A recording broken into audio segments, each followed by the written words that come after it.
Happy Wednesday. We are now past the U.S. election day. All the polls have closed. I think even in Hawaii. Pretty sure even in Hawaii. Maybe. They're 12 hours behind here, so it's like 8 in the evening there. Pretty sure they've closed their polls by now. Anyway, whatever. Whether it's now or soon. And they're counting the score. In the meantime, what happened on Bitcoin, right? Well, if you noticed, the assets had quite a nice little day yesterday in terms of the probabilities that were pointed out as targets during the Alpha Trading live stream.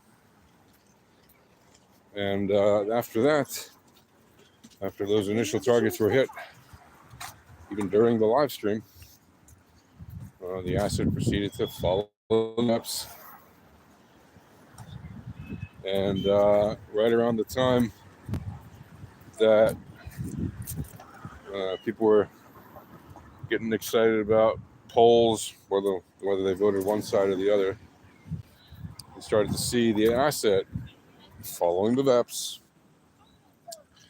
march towards the upside. And in fact, it marched so much that in the last 8-hour candle, or in the current one, I guess, it managed to actually achieve a new all-time high. Right, the index chart was like $4 short of 75 grand. And yeah, obviously on some exchanges, plus minus. So basically 75 grand, right, was the new all-time high. It's been a tiny little pullback that I noticed in the last in the last hour or so from the top. I think when I last looked at it, it was like 73.9 or something like that. Anyway, so yeah, quite a nice move from 69K earlier in the day up to 70K, and then from 70 to 75 in the matter of a single 4-hour candle, pretty much. And then stayed there for most of the next candle before pulling back a bit on the 4-hour candle. Obviously, if you look on the lower time frames, you can see even on those crazy moves to the upside, right, like a roughly 10% or so day, there was still opportunities to long and to short. Now, obviously, the bias was, the bias of the asset, if you will, not of the trader, because the trader should not be affected by bias. But, the propensity of the asset to move to the upside made it relatively easier for people to stay in trades and just let it ride. But there's a reason to take profits early and often, even if you think that's it, it's going to the moon now. No, it isn't just going to go straight to the moon. No. 75K was a good area for taking profits, not by accident. That's where there were specific targets on the VRE charts. That's also where you had specific reasons to take profits because of the volatility and the variance and the entropy. Saying, yeah, no, this is a good place to take your profits. So don't get fooled by thinking, because something happened in the news, like it was an election,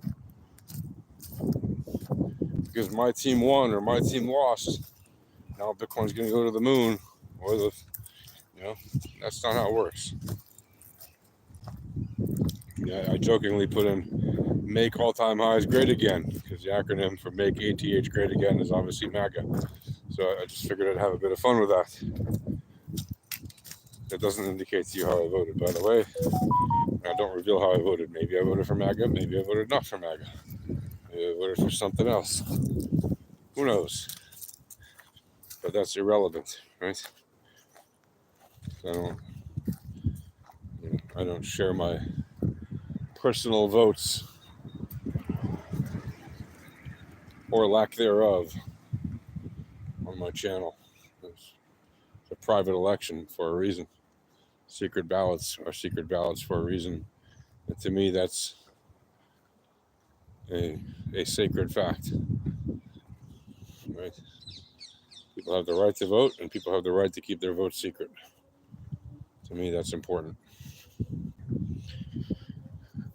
And yeah, I know some people like to tell who they voted for. Good for them. But they have that right too. I like to keep my personal information personal. But yeah, anyway, make ATH great again is kind of like just a bit of a pun, and also a reflection on markets. You know, look, we had an ATH earlier this year already. So it's not like they haven't been around for 4 years or 8 years or 12 years or 16 years. There's been ATHs a lot over the last 16 years in Bitcoin and other assets. Markets have gone up a lot since the invention of Bitcoin, right? Since it first was traded also. Markets have gone up significantly. Heck, if you think about it, right? When did the Bitcoin white paper come out? October 31st, 2008. What was happening then? Full-blown recession, right? Markets were collapsing.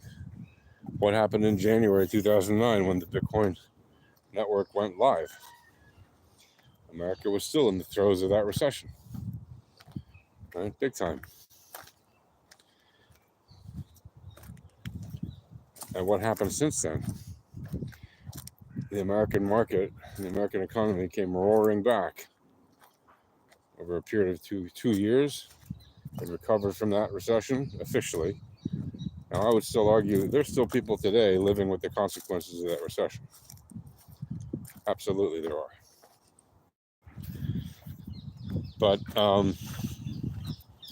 overall, officially, on paper, the American economy came roaring back. It's amazing how quickly people forget things. But there were literally more than 100 million people in the American population alone who were massively and significantly negatively impacted by the recession of 2008, 2009, and the 2010. And most people recovered eventually by 2011, 2012, 2013. A lot of people didn't. A lot of people never recovered. But, you know, because most did, society moves on and forgets even the tens of millions who have not. Fortunately, for those tens of millions, some of us remember you and have a place in our hearts for you, and more importantly, are willing to share with you information that other people are not willing to share because they don't have the time or the care. What is that information? Well, despite all my concerns and criticisms of Bitcoin being held mostly by massive whales, it is still a very incredible technology. And it does offer a better solution, in my opinion, to the financial systems that exist in the traditional financial world. And so does Litecoin. Bitcoin and Litecoin are, to me, very good solutions, or a very good solution that exists in tandem as your kind of crypto gold and silver, if you will. And they represent a new kind of financial freedom that can be attained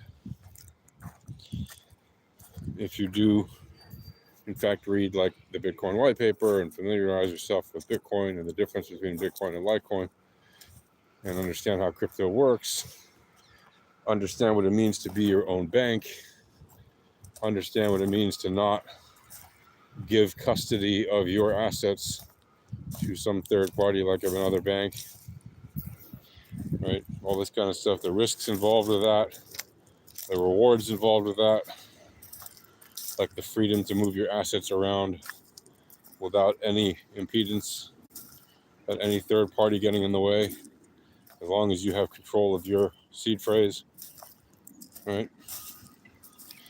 And your password or whatever. Of course, if you lose that seed phrase or password, you know, then you've lost access to your funds, which can be devastating, I can tell you. But if you learn how to keep it safe, and there are ways to learn that, then having some Bitcoin and or Litecoin can give you a certain financial freedom that the traditional finance world just simply does not, right? The traditional finance world loves to steal your money. They love to put fines and fees on top of everything. They love to freeze your accounts for no reason, suspend your accounts, close your accounts, because they don't like a certain transaction on your account, whether it's inbound or outbound. You could just be traveling with a card that's meant to be used while traveling, and they'll just close your account for no reason. You could be sick for a month and incapacitated, and because you're not in touch with them for a month, because you've been bedridden and incapable of talking, they can just close your account. They're like, oh no, you've had this account for 25 years, but we didn't hear from you for a month. And you have to put like whatever, maybe you owe $50 in your account, in one of your accounts. Maybe you have to move $50 from your checking account to your other checking account, or from your savings account to your whatever, all these silly things happen to people. A lot. There's thousands of cases of this kind of stuff happening every single day, right?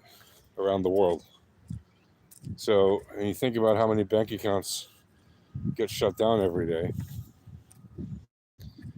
over the year, it's at least hundreds of thousands of bank accounts getting shut down in any given year. Why do they do that? They do it to control people. The more they shut down people's accounts, the more they control people who have accounts and people who don't have accounts anymore and want to reopen them. Right? And then they only agree to reopen their accounts for them under worse terms each time. They'll charge them more fees, they'll charge them more whatever. They require higher minimums, they require, lower deposit thresholds before they red flag things. They'll limit withdrawals more, and so on and so forth. So it's not a cakewalk in the TradFi world. And crypto gives people a certain freedom that they just don't have in TradFi. And there are solutions for on-ramping and off-ramping into and out of crypto when necessary that in fact can avoid the TradFi world entirely. Now, you might have to have some traditional currency to get your crypto originally, to make your initial purchase, unless somebody gives you some or something. And then you can either trade, if you know how to trade. Most people don't, so I certainly don't recommend it.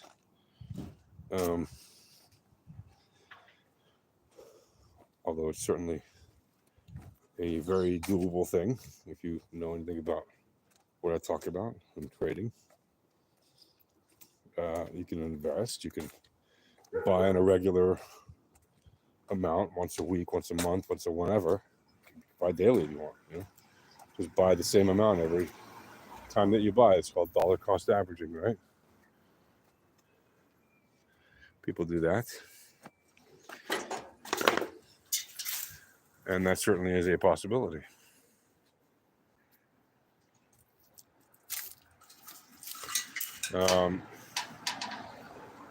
Or you can just buy once and hold. Also, buy in a lump sum if you happen to have big enough funds to do that and make it worthwhile. Anyway, folks, I'm not going to go into a long diatribe today, but I just wanted to say, whoever you voted for or didn't vote for, whatever the outcome, whether you like it or not, and much more, if they like that. Personally, I like when price goes down because it means more cheap coin available. But yeah, for now, I'm just going to do it. See you guys. Happy trading. Cheers.